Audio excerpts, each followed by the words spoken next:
Halo Sobat Channel, bertemu lagi bersama saya Muhammad Abdurrahman dalam acara Distraksi Abad 21. Dalam kesempatan ini saya akan membahas ulasan mengenai migrasi atau perpindahan manusia yang berbondong-bondong ke Mars. Ide ini dicetuskan oleh pengusaha terkaya dari Tesla yaitu yang bernama Elon Musk. Sebelum Elon Musk juga diadakan penelitian-penelitian yang dilakukan oleh NASA ke Mars dari semenjak tahun 1973 sampai sekarang. Penelitian-penelitian terus berlanjut. Apa sajakah penelitian-penelitian yang dilakukan oleh NASA tersebut? Yuk kita balas ungkapan selanjutnya. Penelitian-penelitian yang dilakukan oleh NASA yaitu yang pertama antara lain mengambil sampel tanah permukaan Mars serta meneliti bagaimana lingkungan serta atmosfer, tekanan-tekanan atmosfer yang ada di Mars. Dulu pas pertama ada penelitian, para ilmuwan itu udah skeptis tentang masalah Mars. Tapi seiringnya teknologi maju, ternyata ditemukan di kutub utara Mars itu terdapat, di kutubnya itu terdapat air, tapi dalam keadaan membeku. Inilah yang menimbulkan harapan para ilmuwan bahwa Mars itu dapat ditinggali sehingga ide tersebut langsung di ACC atau istilahnya idenya langsung dicetuskan oleh Elon Musk sendiri. Bagaimana kalau kita membuat sebuah koloni di Mars? Malahan ada sebuah jurnal yang mengatakan bahwa tahun 2030 akan mengirimkan orang untuk tinggal di Mars. Ambisi Elon Musk ini ya mungkin kata dia, prediksi dia ya sangat masuk akal karena dia juga seorang miliarder top dunia. Orang yang terkaya di dunia, jadi wajarlah dengan kekayaan begitu triliunan. Beliau seorang Elon Musk ingin menetap di Mars. Kenapa sih jauh-jauh ke Mars? Ya mungkin pandangan beliau bumi ini udah tidak sehat, udah banyak menumpuk manusianya. Jadi alangkah baiknya kata dia itu ya kita pindah aja ke Mars kalau ada teknologi yang memadai. Ternyata hampir ya lumayan juga teknologi kita sangat memadai, tapi masih belum sangat kompeten atau berkembang.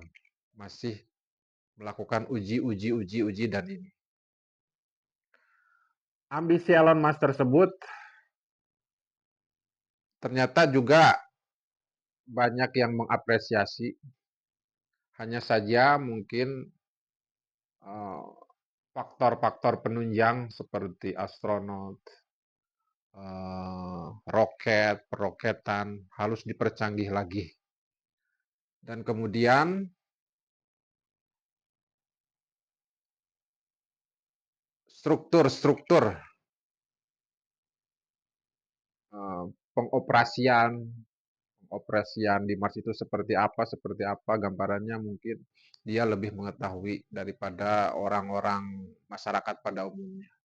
Kalau masyarakat umumnya ngapain sih ke Mars jauh-jauh?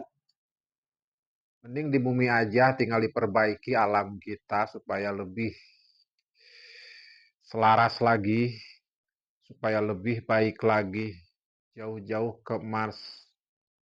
Ya mungkin itu pandangan orang awam seperti itu. Tapi pandangan seorang Elon Musk, ya mungkin ceritanya lain lagi. Dia ingin membentuk suatu koloni yang ingin mengubah Mars kayaknya seperti bumi. Padahal kalau kita lihat tekanan atmosfernya itu sangat tipis sekali. Bisa terkena radiasi itu sangat radiasi kosmik itu di Mars itu sangat tinggi sekali. Bahkan bertahannya juga manusia itu berapa tahun juga bakal mati kalau dilihat dalam situasi lingkungan atmosfernya sangat tipis dan Mars itu tidak mempunyai magnet. Kalau di bumi itu kan ada medan magnet, kalau di Mars itu nggak punya magnet. Jadi berpengaruh sekali kepada tekanan atmosfer. Kalau kita magnet, atmosfer kita itu berkembang sangat tebal, kalau di sana sangat tipis. Sehingga radiasi kosmik itu bisa menembus langsung tanpa perisai masuk ke dalam kulit, menembus kulit. Ya mungkin Elon Musk sudah menimbang resiko-resiko apa saja yang akan terjadi dan mencari solusi-solusi yang terbaik. Saya berharap ya semoga aja good luck, semoga aja berhasil. Tapi alangkah baiknya daripada kalau pendapat saya alangkah baiknya kita tinggal di bumi yang tercinta ini. Indonesia aja tidak akan kehabisan pulau, 13.500 pulau tersebar, masih banyak yang kosong. Ngapain jauh-jauh ke Mars? Kalau pendapat saya seperti itu. Perbaikilah pola hidup di bumi saja gitu. Karena bumi itu sangat menunjang sekali untuk kehidupan daripada di planet Mars. Demikianlah ulasan singkat saya mengenai banyaknya perbondong-bondong orang ingin ke Mars atau migrasi dari planet bumi ke Mars.